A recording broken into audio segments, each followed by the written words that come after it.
Hello friends. Hello friends. Today we are discuss about the chapter number 3, cash flow and rate of return analysis. So first of all we are discuss about what is the cash flow in the chapter number 1 and 2, and after then the rate of return. તો rate of return એટલે means કે વ્યાજ સાથે જે પૈસા તમને પાછા મળે it's called as a rate of return. For example, તમે કોઈને લાખ રૂપિયા આપ્યા હોય, બરાબર છે, તો એ લાખ રૂપિયામાંથી લાખ 10% વ્યાજે આપ્યા હોય તો એક વર્ષ પછી તમને કેટલા મળશે? 1,10,000 પાછા મળશે. તો એ જે ટકાવારી થઈ એ કેટલી થઈ? 110%. It's called as a rate of return. બરાબર છે. તો એ આપણે અહીંયા શીખીશું ચેપ્ટર નંબર 3ની અંદર. ઓકે. તો નાવ we have discussed the theory of rate of return. So, what is the rate of return?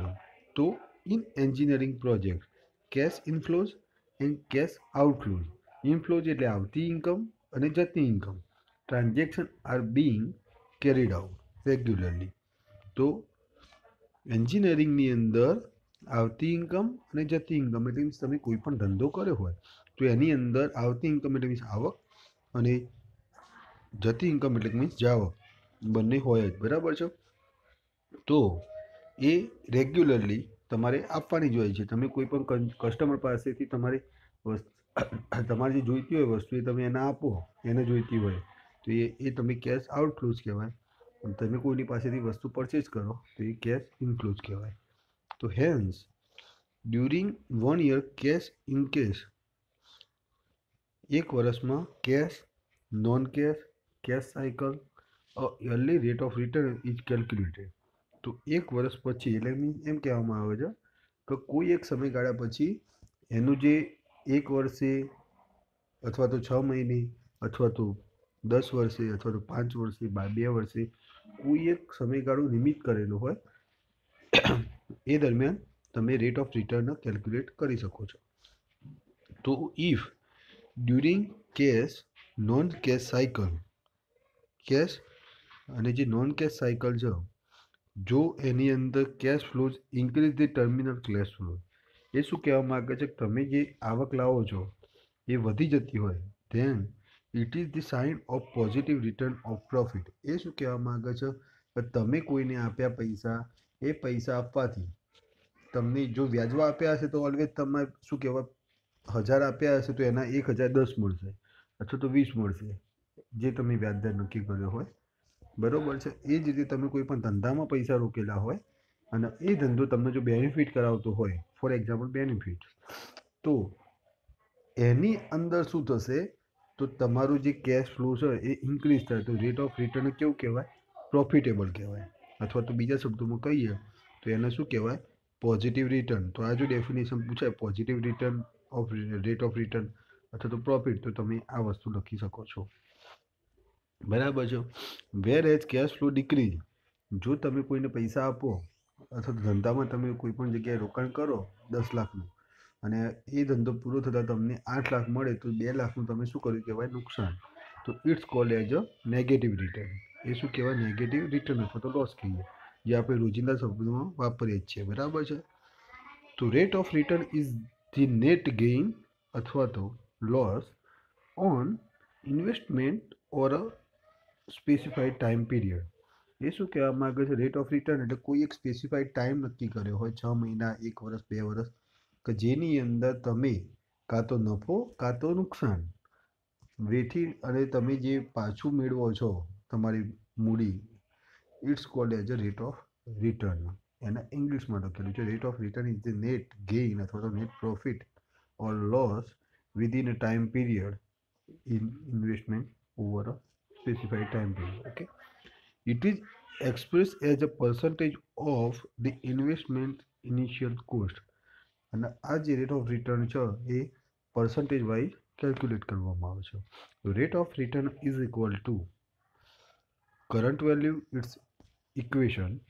તો આ ઇક્વેશન યાદ રાખવું કમ્પલસરી છે. Rate of return is equal to current value એટલે કે મીન્સ તમે જે વેલ્યુ આપી હોય તે માઇનસ ઇનિશિયલ વેલ્યુ જે અત્યારે એની કિંમત આવતી હોય તે અપોન ઇનિશિયલ વેલ્યુ ઇન્ટુ 100. બરાબર છે. તો આ ઇક્વેશન ઉપરથી તમે ફાઇન્ડ આઉટ કરી શકશો રેટ ઓફ રિટર્ન. જે આગળ આપણે એક્ઝામ્પલ શીખીશું તો એની અંદર તમે બેઝિક શું કે એક્ઝામ્પલ દ્વારા તમે સમજી શકશો. This simple rate of return is sometimes cold basic growth rate અથવા તો ઓર રિટર્ન ઓન ઇન્વેસ્ટમેન્ટ ROI. તો જે સિમ્પલ રેટ ઓફ રિટર્ન છે એટલે કે સાદો, તો મેં તને 100 રૂપિયા આપ્યા તો તારે મને 110 રૂપિયા મહિના પછી પાછા આપવાના, તો it's called as a basic growth rate. બરાબર છે. અથવા તો return of investment ROI, return on investment. તમે કોઈ જગ્યાએ ઇન્વેસ્ટમેન્ટ કરી હોય તે. આ તો એ જ રીતે તમે કોઈ પણ વસ્તુ પરચેસ કરી મૂકી હોય અને એનો મહિના પછી પ્રોફિટ તમને દેખાતો જ હોય. ફોર એક્ઝામ્પલ અત્યારે એરંડાની સિઝન ચાલે ત્યારે આપણે ઘણું બધું ચાલે છે. બરાબર છે. એ પરચેસ કરી નાખો, પરચેસ કરીને પછી તમે એનો મહિના પછી વેચો તો તમને જે દેખાતું પ્રોફિટ છે is called as a return of investment. બરાબર છે. તમે રોકાણ કર્યાનો ફાયદો. ઓકે. તો આ થઈ વાત ઇક્વેશન. તો રેટ ઓફ રિટર્નનું ઇક્વેશન શું થાય? Is equal to current value minus initial value upon initial value into 100. Okay. અને આ ઇક્વેશન ઉપરથી તમે જોવા જશો તો ઓલવેઝ તમારું જે રેટ ઓફ રિટર્ન જો પ્રોફિટ થતો હશે તો મોર દેન 100 આવશે, અને જો લોસ થતો હશે તો લેસ દેન 100 આવશે. ઓકે. તો ચલો એક્ઝામ્પલ જોઈશું હવે. તો એક્ઝામ્પલની અંદર what will be the rate of return? Okay, if 100 rupees on hand cash, જો તમારા હાથ ઉપર 100 રૂપિયા હોય and becomes in 250 through cash non cash cycle during the 1 year. બરાબર છે. તો એ શું કહેવા માંગે છે? એક વર્ષ પછી આજે તમારી પાસે 100 રૂપિયા છે, એક વર્ષમાં તમે ઇન્વેસ્ટમેન્ટ કરીને અને એના 250 કરે તો રેટ ઓફ રિટર્ન કેલ્ક્યુલેટ કરો. તો equation rate of return is equal to current value minus initial value upon initial value multiply by 100.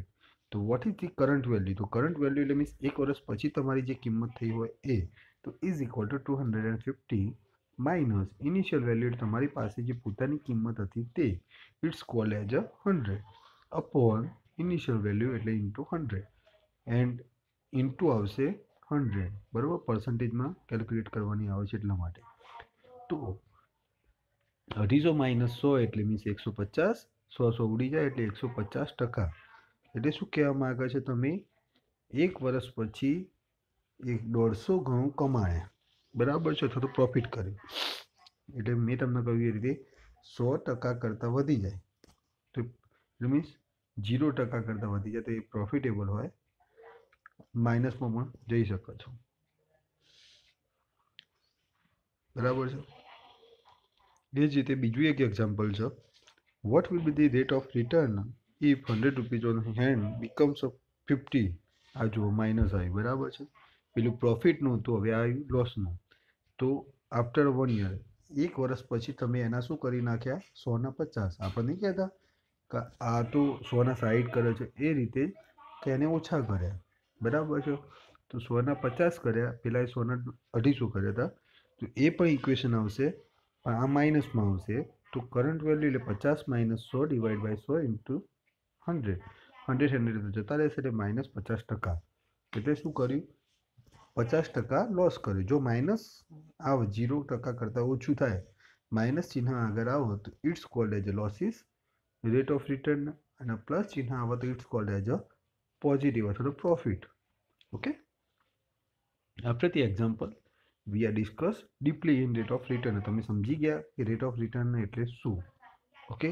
આ તમને ઇક્વેશન સ્વરૂપમાં પૂછાઈ શકે 3 માર્ક્સમાં અથવા તો 4 માર્ક્સમાં તો 7 માર્ક્સમાં.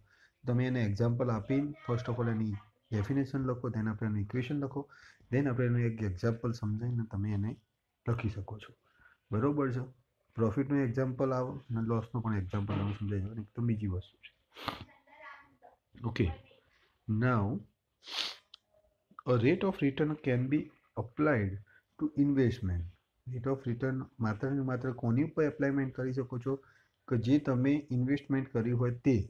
જો તમે તમારી પાસે 100 રૂપિયા હોય, બરાબર છે, એ 100 રૂપિયાને તમે તમારા ઘરની અંદર કોઈ એક તિજોરીના ખૂણામાં મૂકી રાખો તો એ 100 રૂપિયા કોઈ દિવસ 200 રૂપિયા થવાના નથી, કે 50 રૂપિયા પણ થવાના નથી. તો તેની અંદર તમે રેટ ઓફ રિટર્ન કેલ્ક્યુલેટ કરી શકશો નહીં. તો કોઈ પણ જગ્યાએ 100ના 150 અથવા 100ના 80 કરવા માટે તમે એનું ઇન્વેસ્ટમેન્ટ કરશો, ચાહે તે તમે કોઈ પણ વ્હીકલ પરચેસ કરો, કાર પરચેસ કરો, અથવા તો તમે કોઈ પણ કંપની ખોલો, દરેકે દરેક જગ્યાએ તમે કરી શકો છો. તો a rate of return can be applied to any investment. For example, vehicle, real estate, bonds, stocks, fine art, etc. તમે કોઈ પણ જગ્યાએ તમને લાગતું હોય કે મારા અહીંયા આગળ પ્રોફિટ થાય છે, ત્યાં તમે ઇન્વેસ્ટમેન્ટ અત્યારે તો કરવાના જ છો, બરાબર છે. બાકી કોઈ એવું આ દુનિયામાં નહીં કહે તમને કે આ જગ્યાએ નુકસાન છે ત્યાં તું ઇન્વેસ્ટમેન્ટ કર, બરાબર છે. તો the rate of return is use to measure growth between two period rather than over several periods. એ શું કહેવા માગે છે? તો બે પીરિયડ સુધી તમે measure growth rate of return શું કહેવાય, જુદા જુદા પીરિયડ કરતાં સડન જે પીરિયડ હોય એની અંદર તમે વધારે રેટ ઓફ રિટર્ન મેળવી શકો છો, બરાબર છે. એટલે એ શું કહેવા માગે છે, તમે કોઈ પણ જગ્યાએ ઇન્વેસ્ટમેન્ટ કરો તો એ ઇન્વેસ્ટમેન્ટ તમે ફોર એક્ઝામ્પલ કે તમે કોઈ પણ નાની શોપ ખોલી, બરાબર છે, એ શોપની અંદર તમને ખોલો અને તરત તમને એ પ્રોફિટ મળે, ઇટ્સ નોટ પોસિબલ. તો તમે શું કરશો, વિચારશો 2 મહિના સુધી આની અંદર કોઈ પ્રોફિટ એટલો બધો નથી, એટલે તમે એના તરત જ લોસીસ કરીને તમે એને બંધ કરીને બીજું ઇન્વેસ્ટમેન્ટ કરશો. તો એની અંદર તમારે રેટ ઓફ રિટર્ન જે છે એનો ગ્રોથિંગ જે પીરિયડ છે કેવો હોય, ડિક્રીઝિંગ હોય. જ્યારે તમે કોઈ પણ એક ધંધાની અંદર ધ્યાન રાખી અને કન્ટિન્યુઅસ ચલાવશો તો ધીમે ધીમે ધંધાનો ગ્રોથિંગ થશે. મોસ્ટલી એવું થાય છે. પછી તમે જે રીતે ધંધો કરો છો એના ઉપર ડિપેન્ડ છે, બરાબર છે. બાકી 10 વર્ષ સુધી ખોલો તો પણ ના ચાલે, અને ચાલવાવાળાને તો 2 મહિનામાં પણ ચાલી જાય. It's your technique. તમારી ટેકનિક ઉપર તમે તમારો ધંધો નક્કી કરી શકો છો. તો the rate of return is the most basic important thing in our life, બરાબર છે.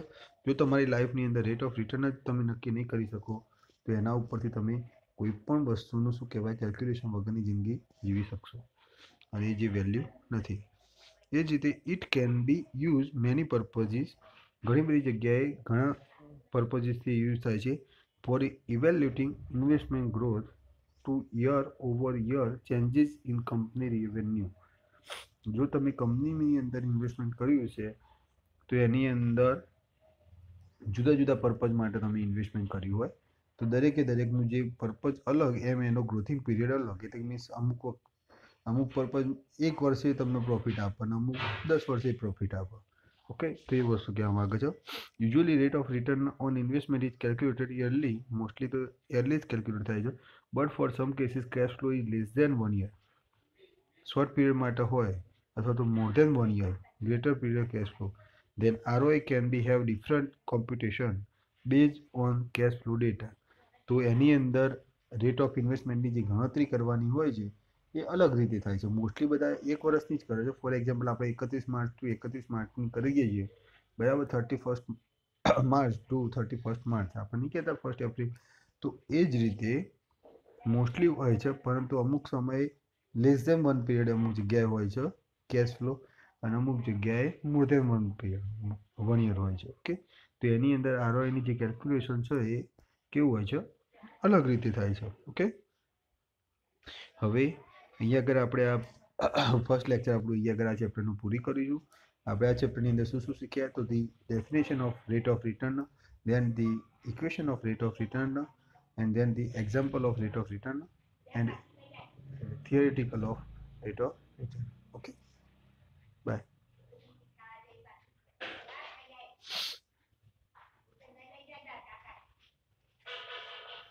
The most important thing is this equation.